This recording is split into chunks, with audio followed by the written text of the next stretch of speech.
Halo guys, jumpa lagi. Ya, hari ini kita mau bahas lagi sama masalah relasi.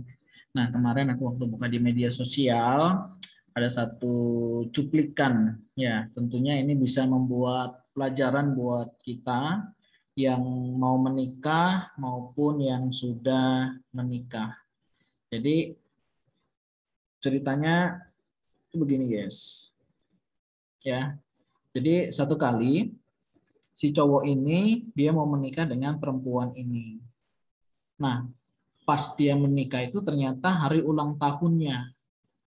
Nah, ternyata si pria ini itu punya istri. Jadi dia sudah punya istri. Nah, ini istrinya.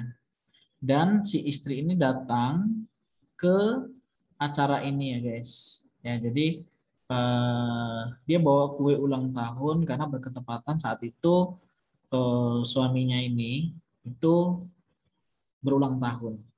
Ya, bayangkan guys, dia bawa anak-anaknya untuk memberikan ucapan ulang tahun. Saya nggak tahu ini apakah si istri ini tahu bahwa suaminya akan menikah atau tidak, atau dalam pengertian tahu itu mengizinkan ya suaminya menikah lagi. Saya nggak tahu karena pada saat ini diberikan si suami itu sampai duduk termenung gitu sambil meneteskan air mata, nggak tahu sedih atau nggak tahu apa begitu kira-kira.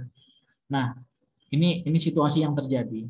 Jadi peristiwanya si pria ini dia akan menikah dengan perempuan ini ya, dan ini istrinya datang memberikan ucapan selamat ulang tahun.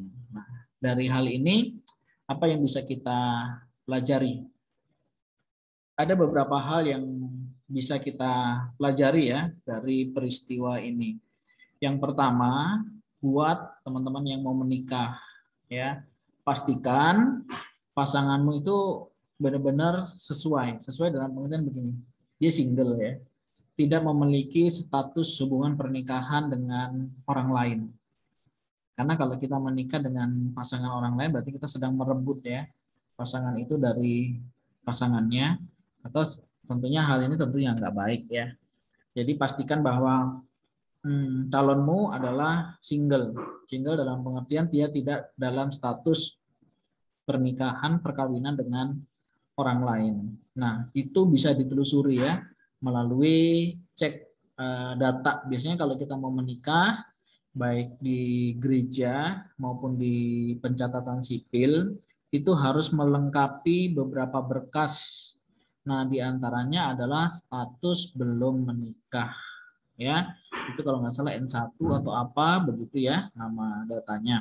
Nah, itu biasanya sebagai prasyarat untuk mengajukan pernikahan baik di gereja maupun di lembaga pernikahan ya atau catatan sipil. Tujuannya apa? Memastikan bahwa memang betul dia belum menikah. Itu biasanya diberikan dari RT, RW, kemudian diketahui oleh lurah ya, sehingga memang benar-benar itu warganya memang belum menikah, jadi diketahui seperti itu.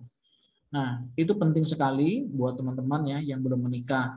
Kalau mau menikah, pastikan pasanganmu mereka adalah memang masih single atau tidak terikat dalam status pernikahan dengan orang lain. Ini yang pertama harus dipastikan. Yang kedua, benar-benar kenalilah pasangan yang mau kau ajak menikah. Ya, karena jangan sampai membeli kucing dalam karung istilahnya. Kita mau menikah tapi kita nggak tahu asal usul keluarganya, kita nggak tahu latar belakangnya bagaimana, kehidupannya bagaimana, tinggal di mana, saudaranya siapa, ya. Jadi buat yang mau menikah pastikan itu dulu, kenali dulu calon pasangannya, ya. Dia tinggal di mana, dia sama siapa, dia punya saudara atau enggak, dia masih punya keluarga atau enggak, ya itu penting, ya. Jangan sampai hal-hal yang tidak diinginkan itu terjadi, ya. Kan banyak ya ngakunya masih lajang, nggak taunya sudah punya anak, sudah punya istri, sudah punya suami, seperti itu ya, yang tentunya nggak baik nanti dalam pernikahan. Nah, ini pelajaran buat yang mau menikah. Nah, pelajaran buat yang sudah menikah, ya kalau sudah menikah, ya identitas itu harus melekat.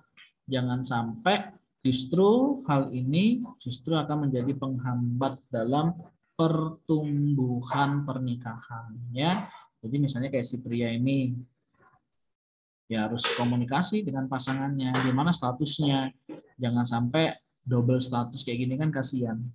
Belum lagi anak-anaknya yang datang ya melihat, itu tentu kurang baik lah untuk dilihat oleh mereka. Mungkin si ibu bisa kuat ya, bisa tegar, begitu bagaimana dengan anak-anak ya. Pikirkan psikologi mereka ya, psikologi mereka pasti sedikit banyak akan terganggu ketika melihat orang tuanya melakukan hal ini. Dampak terburuknya apa? Anak akan melakukan hal yang sama ya, hal yang sama atau melakukan hal yang mungkin saudara nggak pernah pikirkan, misalnya menjadi orang yang akan membalas dendam kepada para wanita ataupun kepada para pria. Apa yang dianggapnya mengganggu mamanya, mungkin mengganggu ibunya, yang tentunya itu akan sangat melukai. Kasihan loh masa depannya. Kasihan nanti pertumbuhannya. Relasi dengan orang lain juga pasti akan terhambat. Jadi ini pelajaran nih buat para orang tua yang sudah menikah, yang sudah memiliki hubungan resmi seperti suami istri, dijaga dengan baik ya. Oleh sebab itu penting sekali merawat pernikahan ya. Ini saya ambil dari media sosial, saya pikir sudah terbuka, jadi bisa kita menjadikan contoh pembelajaran untuk kita yang mau menikah ya. Pastikan syarat-syarat harus benar-benar dilengkapi. Itu bukan untuk mempersulit ya, tetapi untuk mempersiapkan kita jauh lebih siap, benar-benar kita mengenal calon kita. Atau kalaupun ini dengan sengaja, ya kita harus lebih berhati-hati. Kenapa? Karena tentunya ada banyak orang yang berdoa yang bisa jadi nggak baik, ya. Karena dengan apa yang kita lakukan ini, seperti itu, mari lakukan sesuatu yang baik untuk mendapatkan hasil yang baik. Nah ini pentingnya dalam sebuah relasi, ini perlu kita jaga. Nah saya nggak tahu ya si istri ini yang baju kuning bisa datang, nggak tahu dia mendukung, nggak tahu itu sebagai perpisahannya, nggak tahu apa, tapi bagaimana menghadapi pasangan yang seperti ini nggak mudah ya, tentu sangat tidak mudah, dan saya percaya nggak ada yang mau dimadu ya. Jadi buat para pria, hargai pasangan, jangan lupa ya, hargai dia. Ingat, orang tuanya membesarkan dengan cinta kasih, jangan kita melukainya dengan keegoisan kita. Juga untuk para wanita, mari kita jaga diri kita, jaga nilai kita, untuk kita tetap menjadi wanita yang baik, ya. Menjadi wanita yang bisa menjaga, dan tentunya ini sesuatu yang perlu kita pelajari bersama. Jadi mari kita bangun rumah nikah, bangun komunikasi. Kalau ada konflik, segera selesaikan.